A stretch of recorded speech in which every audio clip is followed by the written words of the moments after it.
प्रभु जी, आप रिकॉर्डिंग कर रहे हैं, डिस्टर्ब तो नहीं किया आपको? नहीं नहीं, डिस्टर्ब वाली कोई बात नहीं है। कहिए आप क्या कहना चाहते हैं। मुझे आपसे एक दो सवाल करने हैं, आप कहें तो मैं आ जाऊं? आ जाओ आ जाओ आ जाओ, यहाँ पे आ जाओ। कैमरा चलने दीजिएगा, आप अपना फेस बचा लीजिए, ठीक है। फेस बचा के यहाँ बैठ जाइए, आ जाइए। हाँ, मेरी तरफ फेस कर लीजिए ताकि कैमरा में आपका फेस ना आए। जी, कहिए अपना सवाल कहिए। मैं आपको अक्सर देखती रहती हूँ, आप यहाँ पर बैठ के अपना भजन आदि करते रहते हैं। हाँ, मैंने भी देखा है आपको, आप शायद अपने मम्मी पापा के साथ आते रहते हैं यहाँ पे। हाँ जी। हाँ, बताइए क्या प्रश्न है आपका। जैसे मैं इंस्टाग्राम रील्स देखती रहती हूँ। आजकल बहुत से ऐसे इन्फ्लुएंसर्स हैं जो कहते हैं कि जैसे प्रभु श्री राम जी हैं, वो मांस खाते थे, वो खा सकते हैं, हम क्यों नहीं खा सकते? अगर उनको ये सब अलाउड है तो हम क्यों नहीं खा सकते? देखिए, इन्फ्लुएंसर का काम यही होता है कि बिना पढ़े बिना किसी चीज को समझे बोल देना और लोगों में इन्फ्लुएंस बनाना, अपनी वीडियो वायरल करवाने के लिए कुछ भी बोल दिया जाता है। तो इन सब पर तो ज्यादा ध्यान नहीं देना चाहिए वैसे।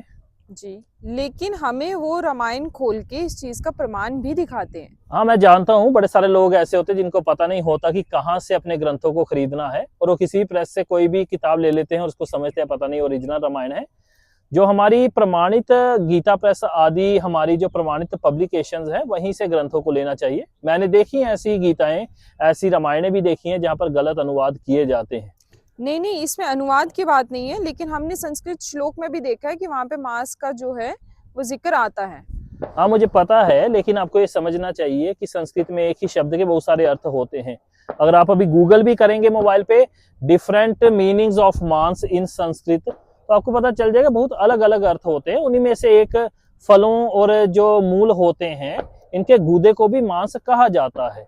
इसलिए हम कहते हैं प्रमाणित स्रोतों से ही ज्ञान लेना चाहिए। अब इसमें यह चीज होती है कि जब एक ही शब्द के इतने सारे अर्थ होते हैं, तो आप कैसे पहचानोगे कि यहाँ पे कौन सा अर्थ लेना है और कौन सा नहीं लेना, क्योंकि मांस शब्द के भिन्न अर्थ है। तो जिन्हें गुरु परंपरा से ज्ञान प्राप्त नहीं होता है, वो किसी भी चीज को बिना जाने ही किसी भी चीज का कोई अर्थ कर देते हैं, और उससे सारा अर्थ अनर्थ हो जाता है। जब हमें अलग अलग जगह से अलग अलग बातें मिलेंगी तो ऑब्वियस है ना, पब्लिक तो कंफ्यूज हो गई।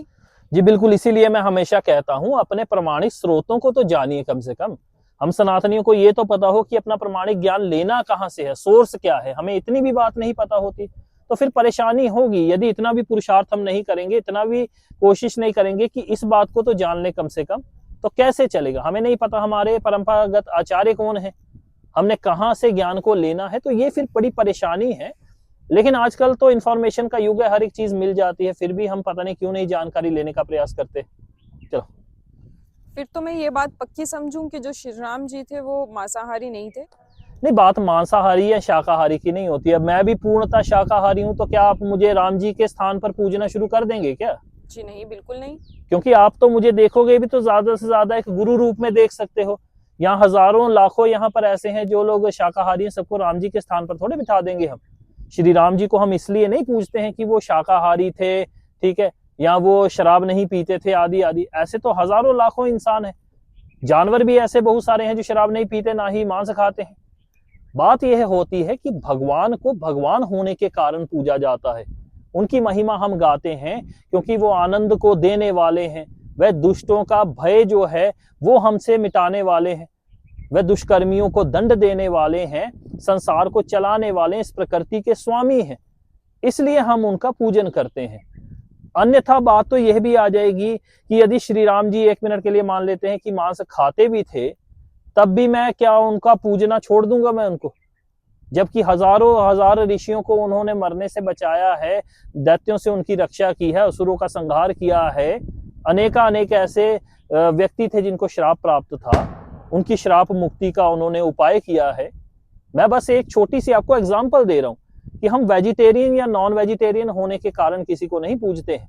अब दूसरी बात ये भी आते हैं कि जैसे आपने कहा कि श्री राम जी यदि खाते थे, मांस खाते थे, एक मिनट के लिए चलिए मान भी लेते हैं कि वो मांस खाते थे, वह जंगल में रहते थे। आप जंगल में थोड़े रहते हो, कोई आप घर में रहते हो, आपके पास 100 चीजें हैं खाने के लिए उपलब्ध, तो आप क्यों किसी जीव की हत्या कर दें? अभी मेरे पीछे एक बकरी खड़ी थी, मैं क्यों इसको मार डालूंगा? मेरे पास खाने के लिए हजारों चीजें हैं।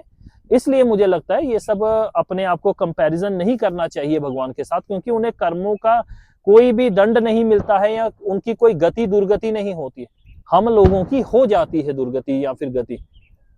अब आप घर पे बैठे हो, आपके पास खाने के लिए 100 चीजें हैं, फिर आप बोलोगे कि नहीं मैं अभी फोन करके ठीक है कोई मांस घर पे मंगवा के खा लेती हूँ, किसी जीव की हत्या करवा देती हूँ, तो वह सही नहीं होता।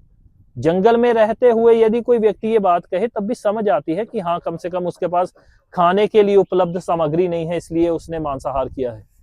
जी जी, आज आपकी बात तो बिल्कुल सही है, लेकिन आजकल लोग बहुत सी गलतफहमी फैला रहे हैं।